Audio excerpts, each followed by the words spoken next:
Class 12th maths chapter 11th 3 dimensional geometry. इसमें आज की वीडियो में equation of line in space इसको डिस्कशन करना है। वैसे ये जो फॉर्मूले वगैरह हैं ये सब पिछली वीडियो में करा दिए हैं, प्रूव करा दिया है इसका। मैं इसको एक बार रिवाइज करा रहा हूँ। इक्वेशन ऑफ लाइन को फाइंड करने के दो मेथड हैं। एक तरीका तो ये होगा जब लाइन एक पॉइंट से पास करेगी और किसी के पैरेलल हो, दूसरे वेक्टर के पैरेलल होगा। दूसरा दो पॉइंटों से पास करेगी। तो ये जो पूरा पॉइंट था ये मैं करा चुका था, पीछे एग्जांपल्स भी कराए पिछली वीडियो में, उसको देख सकते हैं। ठीक है, इस वीडियो में एक बार फिर से देखेंगे। जैसे equation of line, if line passing through a given point, अगर लाइन किसी एक पॉइंट से पास करे, हुज पोजीशन वेक्टर ए वेक्टर, जिसका पोजीशन वेक्टर ये ए वेक्टर है, and directed to the b vector, और जिसकी डायरेक्शन इस बी वेक्टर की तरह है, ये दोनों ये बी वेक्टर के पैरेलल है, ऐसा बोल सकते हैं। इज गिवन बाई, तो इसका फॉर्मूला होता है are vector equal A vector plus lambda B vector. ठीक है, जैसे ये 3D में सपोज 3D में ये कोई लाइन है, इस लाइन की हमें इक्वेशन फाइंड करनी है और ये बताया गया है कि ये जो लाइन है इस ए वेक्टर से पास करे, इस पॉइंट से पास करेगी। तो जो पॉइंट होगा उसका पोजीशन वेक्टर बना दिया ए वेक्टर और किसी एक के पैरेलल है, जैसे ये एक दूसरा वेक्टर है इसके पैरेलल है, इसके पैरेलल है, तो इस लाइन की इक्वेशन होगी A vector plus lambda B vector. ठीक है, ये पिछली वीडियो में करा दिया मैंने पूरा प्रूफ।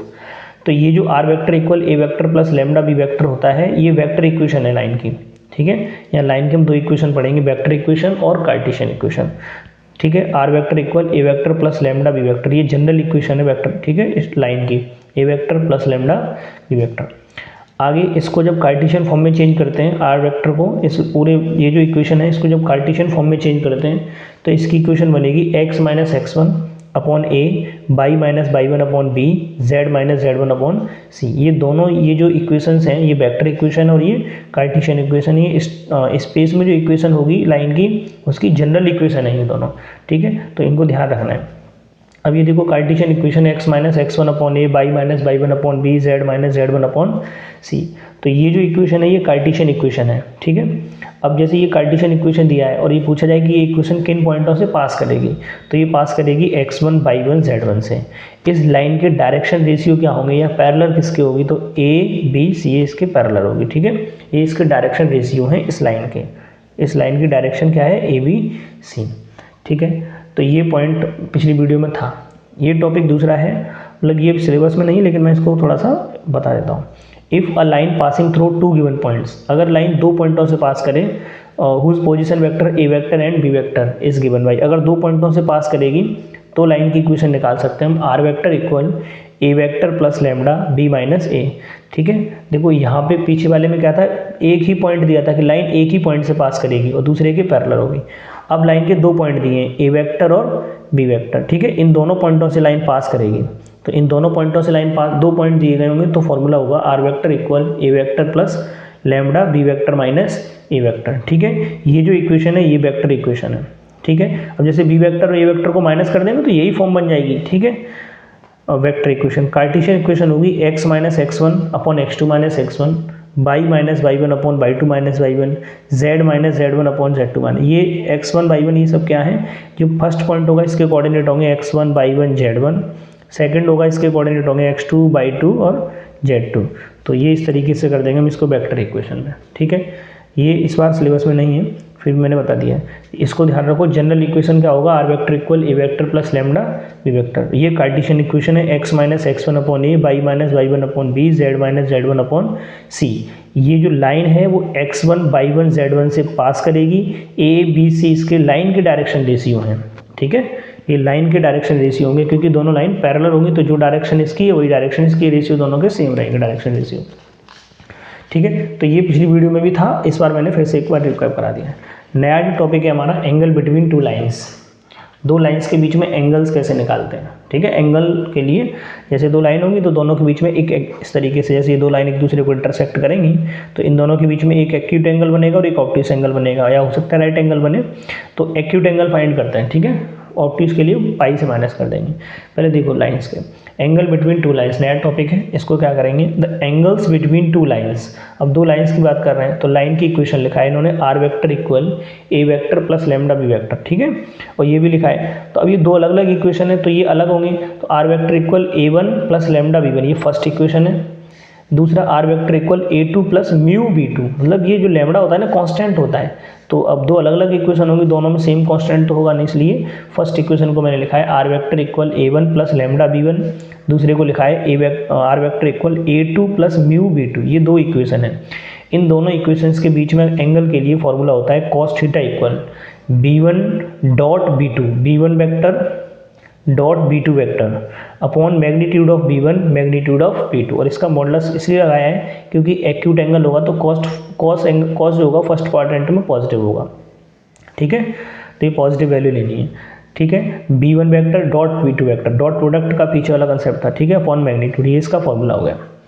आगे देखो, ये तो रहा वेक्टर इक्वेशन, जब एक एंगल निकालने के लिए वेक्टर इक्वेशन दी हो तो इसी फॉर्मूले से निकालेंगे। अगर एंगल फाइंड करने के लिए कार्टेशियन इक्वेशन दी हो इन कार्टेशियन फॉर्म, अगर कार्टेशियन फॉर्म में लाइन दे रखी है is the angle between two lines, अब जब कार्टेशियन फॉर्म में स्ट्रेट लाइन की इक्वेशन क्या होगी, x minus x one upon A one में से y minus y one upon B one, Z minus Z one upon C one, ये एक लाइन होगी। दूसरी लाइन होगी x minus x two upon A two, Y minus y two upon B two, Z minus Z two upon C two.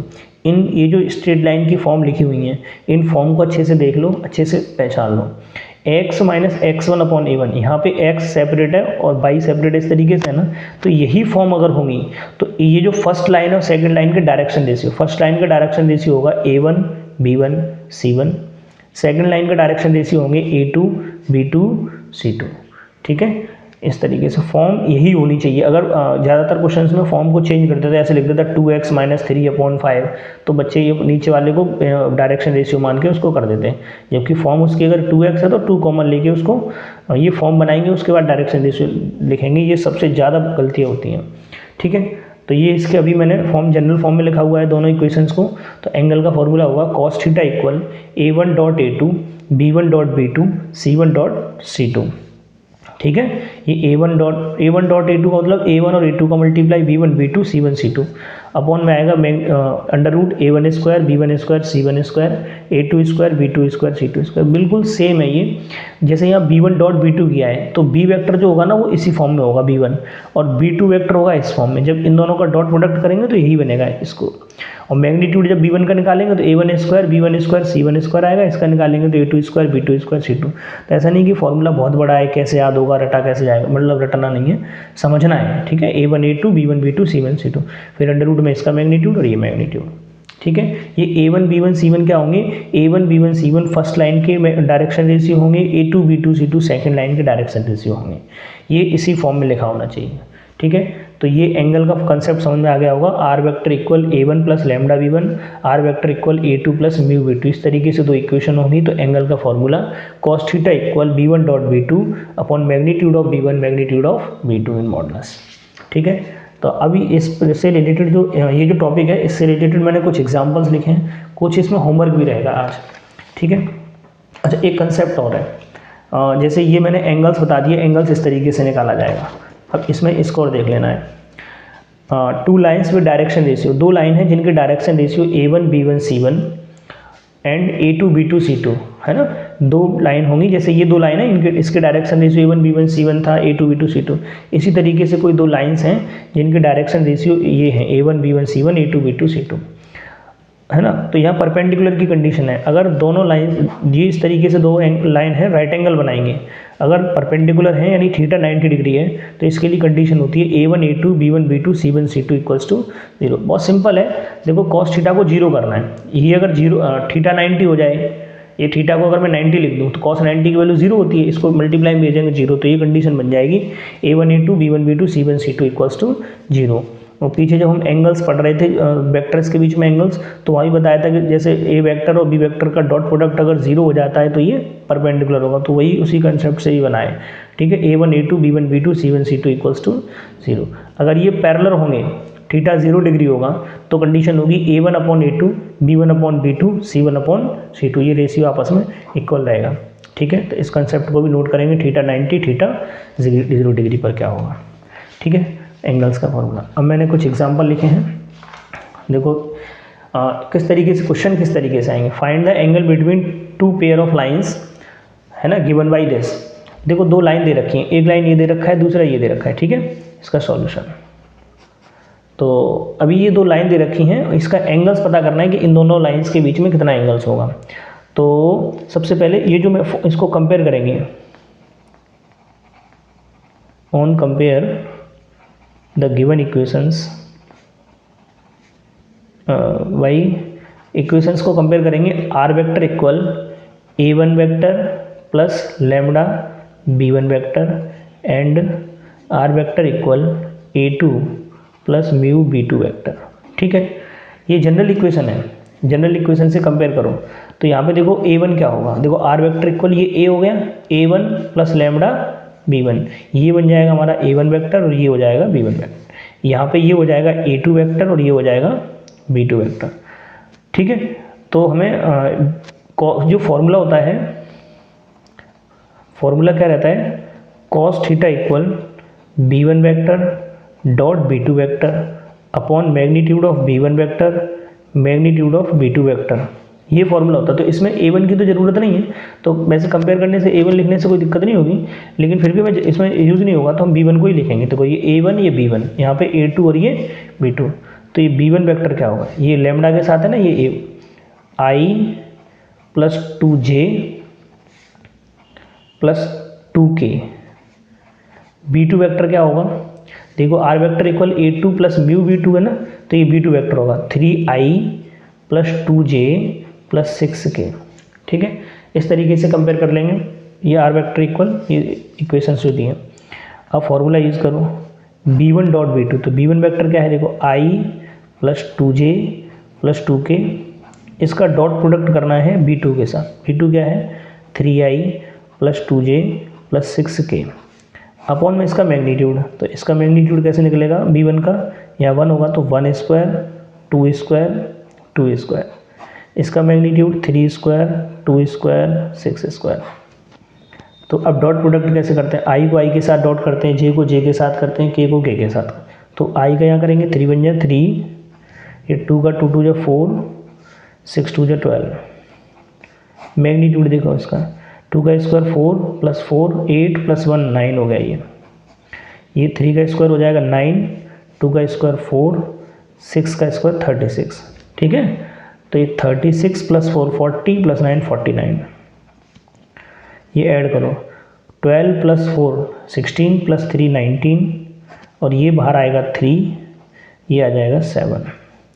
तो finally cos theta equal 19 upon 21, 7 3 21। तो angle जो होगा ना, कॉस को ट्रांसफ़र कर देंगे, कॉस इनवर्स 19 अपॉन 21। ठीक है, इसमें क्या प्रॉब्लम है, कोई प्रॉब्लम नहीं है। ये एंगल्स दे रखे हैं, ये सॉरी लाइन दे रखी हैं दो, इससे b1 और b2 हमने कंपेयर करके लिखा, b1 और b2 एंगल का फॉर्मूला लगा दिया, हो गया क्वेश्चन। ठीक है, अब इसी क्वेश्चन से रिलेटेड सेम क्वेश्चन मैंने यहाँ लिखा है, इसको नोट करेंगे, मैं क्वेश्चन पढ़ रहा हूँ। ठीक है, find the angle between the lines R vector equal 4i minus j plus lambda i plus 2j minus 2k and R vector equal i minus j plus k plus mu 2i plus 4j minus 4k। ये दो lines हैं, इनके बीच में angles करना है, ये question खुद से करना है। ठीक है, ये इसमें ये हो जाएगा a1 vector b1 a2 b2। तो a1 a2 की तो जरूरत नहीं पड़ेगी, b1 b2 इसमें ऐसे लिख के एंगल कर लेंगे। ठीक है, ये क्वेश्चन इसमें होमवर्क रहेगा, इसको लिख लेना, स्क्रीनशॉट लेके भी लिख सकते हो। नेक्स्ट है find the angle between the pair of lines. इसमें भी एंगल्स फाइंड करना है। लाइन्स अब की बार जो मैंने लिखा, ये जो एग्जाम्पल है इसमें कार्टेशियन इक्वेशन लिखी हुई है, पीछे लिखा हुआ था वेक्टर इक्वेशन। ठीक है, तो कार्टेशियन इक्वेशन में हमें डायरेक्शन रेशियो चाहिए। तो इस वाली जो लाइन फर्स्ट है, ये लाइन फर्स्ट और ये लाइन सेकंड, इन दोनों के डायरेक्शन रेशियो जैसे 3 5 4 1 1 2, ये डायरेक्शन रेशियो है। पर इसको चेक कर लेंगे ये अपनी ओरिजिनल फॉर्म में लिखा हुआ है कि नहीं। ठीक है, ओरिजिनल फॉर्म क्या था इसका सॉल्यूशन के लिए जनरल फॉर्म में लिखा होना चाहिए। इसको कंपेयर करो, on compare the given equations by, इसको कंपेयर करो। देखो जनरल इक्वेशन पहले मैं लिख रहा हूँ, x minus x1 upon a1 y minus y1 upon b1 z minus z1 upon c1। ठीक है, सेकंड इक्वेशन होता है x minus x2 upon a2 Y minus Y two upon B two, Z minus Z two upon C two, ये हो गया। तो A1 B1 C1 क्या रहेंगे, देखो x माइनस एक्स वन, तो ये x है, यहाँ माइनस नहीं है, तो x1 की वैल्यू -3 होगी, ठीक है। और ये जनरल फॉर्म में लिखा हुआ है, तो A1 हो जाएगा यहाँ 3, B1 हो जाएगा 5, C1 हो जाएगा 4, A2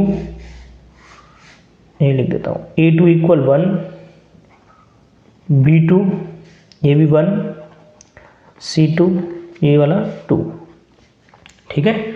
अब एंगल का formula, cos theta equal, angle का फॉर्मूला था A1 A2 B1 B2 C1 C2 upon under root A1 square B1 square C1 square under root A2 square B2 square C2 square, ठीक है। तो इस फॉर्मूले को अप्लाई करो, A1 इंटू A2, तो देखो A1 इसमें 3 है, A2 इसमें 1 है, 3 बन जा 3, B1 B2 तो 5 बन जा 5, C1 C2 4 2 जा, C2 कितना है 2 है, 4 2 जा 8, अपॉन में आएगा under root A1 square B1 square C1 square, तो A1 है 3 है, 3 का स्क्वायर 9, B1 5 है 25, C1 इसमें 4 है, 4 का square 16। Next A2 square B2 square C2 square, तो ये 1 स्क्वायर 1 प्लस 1 प्लस 4, ठीक है ना। नेक्स्ट आगे इसको यहाँ देखेंगे, ये ऐड करेंगे, 5 प्लस 3 8, 8 प्लस 8 16, अपॉन में आ जाएगा 16 प्लस 9 25 प्लस 25 50, 4 प्लस 1 5 प्लस 1 6, ठीक है। कॉस थीटा इक्वल है, आगे देखेंगे कॉस थीटा इक्वल 16, 50 को लिख सकते हैं हम 5 अंडर रूट 2, और ये अंडर रूट 6 को लिख सकते हैं under root 2 into under root 3, 16 upon 5, under root 2 का मल्टीप्लाई अंडर रूट 2 में करेंगे 2 अंडर रूट 3, 2 से डिवाइड हो जाएगा 8 टाइम्स, तो ये हो गया 8 अपॉन 5 अंडर रूट 3, और डिनोमिनेटर में रूट को नहीं छोड़ना है तो इसको रेशनलाइज कर देंगे, cos theta equal 8 upon 5 under root 3, तो इसको रूट अंडर रूट 3 से मल्टीप्लाई करेंगे, तो ये ऊपर हो जाएगा 8 अंडर रूट 3, ये अंडर रूट 3 का अंडर रूट 3 में 3 5 जा 15, ठीक है। Cos theta equal, finally theta equal आएगा cos inverse 8 under root 3 upon 15, क्या दिक्कत है इसमें, ठीक है। इस तरीके से क्वेश्चन को करना है। सबसे पहले में एक जनरल इक्वेशन से कंपेयर करना है, ये जो इक्वेशंस लिखी हैं ये देखो जनरल फॉर्म में लिखी हैं या नहीं। जनरल फॉर्म के लिए x बाई जेड जो होंगे पॉजिटिव होंगे और सेपरेट होंगे, इनका कोफिशिएंट में 1 होगा हमेशा, ठीक है। ऐसे ही जैसे ये क्वेश्चन है वैसे ही सेम दूसरा क्वेश्चन मैंने होमवर्क में लिखा है, मैं इस क्वेश्चन को पढ़ रहा हूँ, इतनी देर में तुम वीडियो से लिख सकते हो। Find the angle between the pair of lines, ये जो लाइंस दिए हैं, ये जो लाइंस दिए हैं ना, इसमें एंगल्स बताना है। तो देखो x minus x1 upon A1, by minus y one upon B1, z minus z1 upon C1, ये इस तरीके से लिखा है। x यहाँ पे देखो कुछ नहीं है तो x माइनस 0 रहा होगा, बाई माइनस 0 रहा होगा, z माइनस 0, ये लाइन ओरिजिन से पास करेगी, ठीक है। तो यहाँ पे A1 B1 C1 A2 B2 C2 सीधा फॉर्मूले में यूज़ करना है बस, ठीक है। इस क्वेश्चन को होमवर्क में करेंगे। ये क्वेश्चन पहले ये आएगा, हाँ ठीक है। देखो next question example 5, find the angle between the lines, ये इसमें भी इस तरीके से एंगल फाइंड करना है। तो अब इसमें देखो ये जो इक्वेशंस है ना, ये जनरल फॉर्म में नहीं लिखे हुए हैं, क्योंकि जनरल फॉर्म होता है x माइनस x1, ठीक है। जनरल फॉर्म होता है x minus x1 upon A1 by minus y one upon B1 z minus z1 upon C1, ये होता है। तो x इसमें सेपरेट है, बाई सेपरेट, z सेपरेट, लेकिन यहाँ पे माइनस x है, 1 माइनस बाई है प्लस z है, ये सही है। यहाँ पे 2 बाई आ रहा है, यहाँ माइनस z आ रहा है, तो ये सबको हम करेक्ट करेंगे, ठीक है। तो ये जो इसका सॉल्यूशन देखेंगे, ये जो फर्स्ट इक्वेशन लिखा है ना माइनस एक्स प्लस 2, तो x को सेपरेट बनाने के लिए माइनस आ रहा है तो हम इसमें से माइनस कॉमन लेंगे। ये फर्स्ट इक्वेशन है और ये सेकंड इक्वेशन है।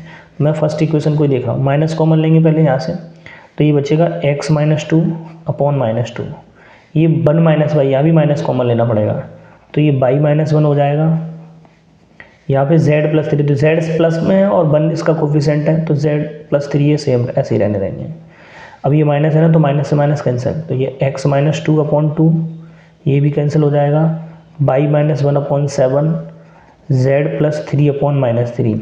ठीक है, ये जो इक्वेशन बनेगी फर्स्ट, ये तो क्वेश्चन में दिया है, ठीक है, फर्स्ट सेकंड, इसको चाहे तो फर्स्ट सेकंड नहीं लिखें, ये क्वेश्चन में दिया है तो यहाँ फर्स्ट नंबर डाल दो। सेकंड इक्वेशन में देखो x सेपरेट है, इसके साथ 1 आ रहा है, तो ये तो सिंपल, ठीक है, x plus two upon minus 1। यहाँ पे बाई के साथ 2 आ रहा है, इसको 2 को कॉमन लेना पड़ेगा, 2 कॉमन लेंगे तो ये बाई माइनस 4 हो जाएगा अपॉन 4।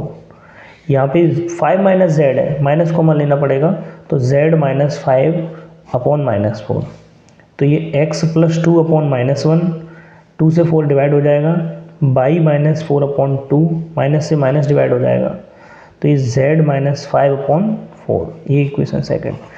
अब देखो इसमें ये जो फर्स्ट इक्वेशन और सेकंड इक्वेशन, इनका डायरेक्शन रेशियो, मतलब a1 b1 c1, मैं लिख दूँ, चलो डायरेक्शन रेशियो लिख देता हूँ। Direction ratios of line first and second are direction ratio, वही डायरेक्शन रेशियो मतलब a1 b1 c1 a2 b2 c2, तो यहाँ a1 क्या होगा, डायरेक्शन रेशियो लिख दे रहा हूँ डायरेक्ट, 2 7 माइनस 3, और इस सेकंड लाइन के होंगे -1 प्लस 2 प्लस 4, -1 प्लस 2 प्लस 4। देखो अब यहाँ पे अगर हम क्वेश्चन से डायरेक्ट इसको इस तरीके से सिंप्लीफाई नहीं करके लिखते, इसकी जनरल इक्वेशन में, तो डायरेक्शन रेशियो गलत आते हैं, या -2 आ रहा है, या -7 आ रहा है, या -3 आ रहा है, -1 आ रहा है ना, या प्लस के 4, ये 4 आ रहा है, 2 आ रहा है, तो ये ठीक है, इसको हमें देखना है, ध्यान रखना है, इन इक्वेशंस को पहले सिंप्लीफाई करना है, जनरल फॉर्म में लाना, उसके बाद ही डायरेक्शन रेशियो पे पहुंचना है। तो ये डायरेक्शन रेशियो इसके मिल गए। अब डायरेक्शन रेशियो मिल गए तो हम इसका एंगल का फॉर्मूला लगाएंगे। वी हैव, एंगल का फॉर्मूला क्या था, कॉस थीटा इक्वल, फॉर्मूला कई बार लिख चुके हैं, a1 a2 plus b1 b2 plus c1 c2, तो देखो a1 a2 2 into -1, b1 b2 7 into 2, c1 c2 -3 into 4 upon under root a1 square b1 square c1 square, तो 2 square 7 square -3 square, a2 square b2 square c2 square, -1 square 2 square 4 square. ठीक है, तो आगे 2 बन जा, तो ये -2 हो जाएगा, प्लस 14 -12, मुझे लग रहा है ये 90 डिग्री होगा, 2 का स्क्वायर 4 प्लस 49 प्लस 3 का स्क्वायर 9, इधर 1 का स्क्वायर 1 प्लस 4 प्लस 16। ठीक, अब यहाँ दिख रहा होगा वैसे तो कैलकुलेशन में, ये इस तरीके से बना है, एक सेकंड छोटा पड़ गया, हाँ इसमें देखेंगे, हाँ कॉस थीटा इक्वल, ये प्लस 12 सॉरी -12 प्लस -12 -2 हो जाएंगे, -14 प्लस 14 ओवरऑल ये 0 हो गया ऊपर। ठीक है, ये प्लस 14 और ये -14 0 हो गया, और कॉस में 0 कब होता है, जब ये 90 डिग्री होगा, तो थीटा इक्वल 90 डिग्री। ठीक है, तो इसको बस सिंप्लीफाई करना था, इसके लिए मैंने इसको इस तरीके से लिखा है। नेक्स्ट क्वेश्चन, ठीक है, नेक्स्ट क्वेश्चन, इसको चलो इसको लेते हैं पहले। हाँ, नेक्स्ट क्वेश्चन, ये इंपॉर्टेंट क्वेश्चन है ये, prove that the lines x equal A Y plus B, z equal C Y plus D, and x equal A dash Y plus B dash, z equal C dash Y plus D dash are perpendicular if this. मतलब इसको prove करना है कि ये जो lines है ना, ये परपेंडिकुलर तभी हो सकती हैं जब ये हो कंडीशन होगी, A dash plus C dash plus 1 equals to 0, ये कंडीशन रहेगी ना, तो ये परपेंडिकुलर होंगे। ठीक है, ये दो लाइन्स दी हैं। अब ये लाइन्स जो दी हैं ना, वो अपनी जनरल फॉर्म में नहीं दी हैं, बहुत अजीब सा लग रहा होगा, क्योंकि ना तो ये वेक्टर फॉर्म है। देखो वेक्टर फॉर्म क्या होती है, वेक्टर फॉर्म होती है are vector equal A vector plus lambda B vector, ये होती है वेक्टर फॉर्म। कार्टेशियन फॉर्म होती है x minus x1 upon a1, by minus Y 1 upon b1, z minus z1 upon c। ये कार्टेशियन फॉर्म है, तो ना तो ये कार्टेशियन फॉर्म में दिया है ना वेक्टर फॉर्म में दिया है। देखो किस में दिया है, ये वैसे देखा जाए तो ये कार्टेशियन फॉर्म ही है, थोड़ा सा घुमा के लिख दिया इसको। तो जो फर्स्ट जो लाइन है ना वो ये है, ये फर्स्ट लाइन ये है, सेकंड लाइन ये दे रखा है। तो मैं फर्स्ट लाइन को लेता हूँ। फर्स्ट लाइन में देखो क्या है, x equal A Y plus B, ठीक है, यहाँ से बाई की वैल्यू निकालेंगे। देखो x माइनस बी है ना, इसको तो ट्रांसफर करेंगे, x माइनस बी इक्वल में बचेगा ए बाई, तो x माइनस बी अपॉन में आ जाएगा ये a, तो इक्वल में बचेगा बाई, ठीक है। x minus A Y equal B है, तो b को पहले ट्रांसफर किया, उसके बाद a को ट्रांसफर किया। एक चीज़ और कॉमा लगा के दे रखा है इसमें, z equal C Y plus D, तो z इस डी को ट्रांसफर करो, d को ट्रांसफर करेंगे तो z माइनस डी हो जाएगा equals to C Y z minus D upon में आ जाएगा c इक्वल्स टू बाई। अब देखना ये जो बाई की वैल्यू है इसको मैं ऐसे लिखता हूँ, देखो x माइनस बी अपॉन ए, ये किसके इक्वल है, बाई के इक्वल है, ठीक है। ये जो x minus B upon A Y के इक्वल है, ये भी बाई के इक्वल है, मतलब बाई की वैल्यू ये भी है, बाई की वैल्यू ये भी है। तो मैंने ऐसे लिखा x minus B equal Y, ठीक है। और बाई की वैल्यू इस वाले बाई, ये जो बाई है ना उस बाई की वैल्यू एक ये और है, z minus D upon C. तो इनको हम दोनों को कंबाइंड करके इस तरीके से लिख सकते हैं। देखो x minus B upon A, Y अकेला है तो Y minus zero upon one लिख सकते हैं, बाई के अपॉन में कुछ नहीं, वन तो होगा ही, तो Y minus zero upon one, इधर z minus D upon C, ये फर्स्ट इक्वेशन बना। ये जो इसने लाइन इस तरीके से दे रखा है उसको उसकी जनरल फॉर्म में लाए, देखो x minus x one upon A one, Y minus by one upon B one, इस तरीके से। अगर हम देखें इसके डायरेक्शन रेशियो क्या होंगे, तो इस लाइन के डायरेक्शन रेशियो होंगे ए वन सी, ठीक है। चलो लिख देता हूँ, direction ratio of line first, ये जो लाइन फर्स्ट है इसके डायरेक्शन रेशियो क्या रहेंगे, ए वन और सी, ये इसके डायरेक्शन रेशियो। अगेन अब हम सेकंड लाइन देखते हैं, सेकंड लाइन क्या दिया था, अगेन दूसरी इक्वेशन दी हमें, x equal A dash Y plus B dash और z equal C dash Y plus D dash, ये दूसरी लाइन। तो इसको भी हम इसी तरीके से बनाने की कोशिश करेंगे। इसको ट्रांसफ़र करो, x बी को ट्रांसफ़र करेंगे बी डैश, यहाँ बचेगा A dash y, B dash को ट्रांसफ़र किया तो x minus B dash upon आ जाएगा ए डैश, ये बाई के इक्वल बचेगा। यहाँ देखो z minus D dash equal बचा सी डैश बाई, तो z minus D dash upon आ जाएगा C dash equals to y. फिर से वही बाई की वैल्यू ये भी है, बाई की वैल्यू ये भी है, तो आपस में इक्वल होंगे। x minus B dash upon A dash equals to Y, और बाई को सेपरेट है तो बाई में से कुछ माइनस नहीं हो रहा तो बाई माइनस जीरो लिख सकते हैं, अपॉन में वन रहेगा। इधर z minus D dash upon C dash, ये हो गया सेकंड इक्वेशन। मतलब ये जो इक्वेशंस है ना इसमें सिंप्लीफाइड फॉर्म में नहीं लिखी हुई है, जनरल इक्वेशन में, जनरल इक्वेशन मैंने कन्वर्ट कर लिया। तो ये डायरेक्शन रेशियो इसके ये हो गए, इसके डायरेक्शन रेशियो क्या रहेंगे, ठीक है। इस इक्वेशन के डायरेक्शन रेशियो देखो यहाँ पे देखते हैं, ठीक है। हाँ, direction ratio of line second line के डायरेक्शन रेशियो क्या रहेंगे, A dash comma one comma C dash, ये डायरेक्शन रेशियो है। अब क्वेश्चन में देखो प्रूव करना था, prove that line this and this are perpendicular, ये परपेंडिकुलर की कंडीशन दी है, थीटा 90 डिग्री, थीटा 90 डिग्री अगर है, परपेंडिकुलर की कंडीशन ये थी a1 a2 b1 b2 c1 c2 equals to 0 for perpendicular lines. Perpendicular lines की पहले मैं कंडीशन लिख रहा हूँ, a1 a2 plus b1 b2 plus c1 c2 equals to 0, ये कंडीशन होती है। a1 b1 c1 a2 b2 c2 होता है डायरेक्शन रेशियो, तो लाइन फर्स्ट के डायरेक्शन रेशियो ये a1 b1 c1 का काम करेंगे। तो a है ना, ये a1 है, ये b1 है, ये c1 है। दूसरे लाइन का डायरेक्शन रेशियो ये a2 है, ये b2 है, ये c2 है। तो a into A dash plus b का काम कर रहा है 1 इंटू और b डैश का काम ये 1 है, plus c into C dash equals to 0। तो ये हो जाएगा ए डैश सी डैश 1 का 1 में करेंगे 1 इक्वल्स टू 0, और यही प्रूव करना था। यही प्रूव करना था, देखेंगे A dash C C dash plus 1 equals to 0। बस इसमें क्या है, ये जो इक्वेशंस दी हैं इन इक्वेशंस को इसकी जनरल फॉर्म में लाना ही सबसे बड़ा काम है। अगर हम इसकी जनरल फॉर्म में ले आएंगे तो a1 b1 c1 a2 b2 c2 dot product वाला कंडीशन लगा देंगे तो हो जाएगा। ठीक है, नेक्स्ट क्वेश्चन है, इसको भी थोड़ा समझेंगे अच्छे से। क्या कह रहा है इसमें, find the value of lambda so that the following lines are perpendicular to each other. मतलब ये जो लैम्डा रहेगा इसमें कांस्टेंट, इस लैम्डा की वैल्यू बताओ जिससे ये जो लाइन्स है ना ये परपेंडिकुलर है, एक दूसरे पर राइट एंगल बना रहे हैं। तो राइट एंगल की condition a1 a2 b1 b2 c1 c2 equals to 0। ठीक है, तो और ये क्वेश्चन 2019 में आया है। ये जो पिछला मैंने क्वेश्चन कराया है ये भी 2019-21 में आया है। ठीक है, बोर्ड एग्जाम के क्वेश्चन हैं, ये 2009 में था, 19 में भी था। तो इसमें परपेंडिकुलर है, राइट एंगल है, तो इसमें लैम्डा की, तो हमें इसके डायरेक्शन रेशियो पता करने हैं। जनरली देखें डायरेक्शन रेशियो अगर ये जैसे क्वेश्चन लिखा है तो ये a1 b1 c1 a2 b2 c2 और प्रोडक्ट लगा देंगे। लेकिन क्वेश्चन को सबसे पहले देखो ये जनरल फॉर्म में है या नहीं। मुझे नहीं लगता ये जनरल फॉर्म में, यहाँ पे है जनरल फॉर्म, यहाँ नहीं है, बाय 2 माइनस बाई है, जबकि बाई माइनस 2 बाई आगे होना चाहिए पॉजिटिव, ये 1 माइनस जेड है, जेड पॉजिटिव होना चाहिए, ये भी यहाँ पे बाई के साथ 2 आ रहा है। ये सब हमें इसको जनरल फॉर्म में लिखना है।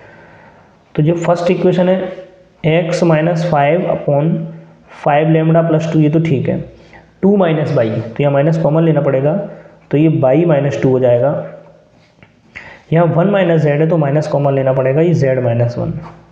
ठीक है, तो ये x minus 5 upon 5 lambda plus 2 by minus 2 upon minus 5, minus नीचे आ जाएगा, माइनस से minus cancel, z minus 1 upon 1। ठीक, तो ये हमारी फर्स्ट इक्वेशन। इसके डायरेक्शन रेशियो क्या रहेंगे,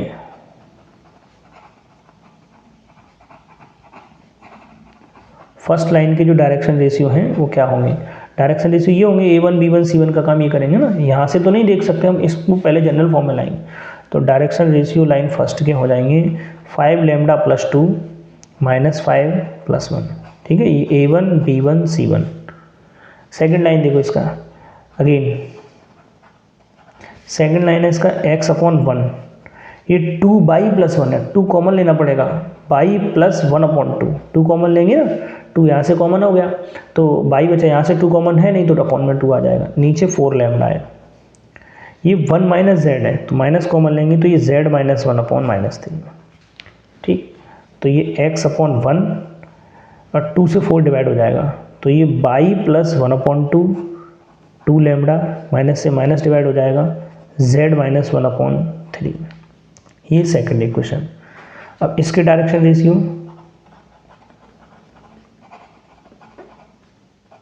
direction ratio of line second, तो इसके डायरेक्शन रेशियो क्या रहेंगे 1 2 लैम्डा और ये 3, यानी b2 a1 b1 c1 a2 b2 c2, ये a2 b2 c2 का काम कर रहे हैं।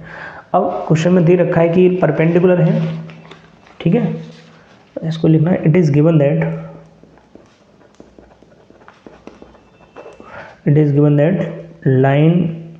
Lines are perpendicular to each other. ठीक है, लाइन्स परपेंडिकुलर है, तो परपेंडिकुलर की कंडीशन क्या थी, direction ratio a1 a2 b1 b2 c1 c2 equals to 0। तो a1 a2 देखो a1 कहाँ है, ये a1 b1 c1 a2 b2 c2, तो ये कंडीशन लगा रहा हूँ मैं, 5 lambda plus 2 a1 into a2 b1 into b2 c1 into c2 equals to 0। Solve कर लो इसको, बस हो गया क्वेश्चन। तो इसको सॉल्व करेंगे, 1 का मल्टीप्लाई करेंगे 5 लैम्डा प्लस 2, यहाँ 5 2 जा माइनस 10 लैम्डा, 3 1 जा 3 equals to 0। 5 lambda minus 10 lambda minus के 5 लैम्डा, 2 प्लस 3 5 माइनस 5 लैम्डा, ये इसको ट्रांसफर करेंगे माइनस 5 बन जा 5 लैम्डा इक्वल्स टू 1। ठीक है, तो बस इसको जनरल फॉर्म में बनाने का था। एक और क्वेश्चन अब नहीं। ठीक है, तो इस वीडियो में मैंने एंगल्स बिटवीन टू लाइंस और लाइंस की जनरल इक्वेशन जो मैंने पिछली वीडियो में करा दिया उसको देखना है। एंगल्स बिटवीन टू लाइंस के दो मतलब सिंपल से फॉर्मूले हैं। सिंपल सा फॉर्मूला है वेक्टर इक्वेशन, जब वेक्टर की फॉर्म दी होगी तो b1 b2 upon magnitude of b1 b2, ठीक है। जब कार्टेशियन फॉर्म दी होगी तो ये हो जाएगा। राइट एंगल की कंडीशन और पैरेलल की कंडीशन है वो कराया है और उससे रिलेटेड क्वेश्चंस कराए हैं। अगली वीडियो में आगे का जो टॉपिक रहेगा shortest distance between two skew lines, ये कराया जाएगा। ठीक है, थैंक यू।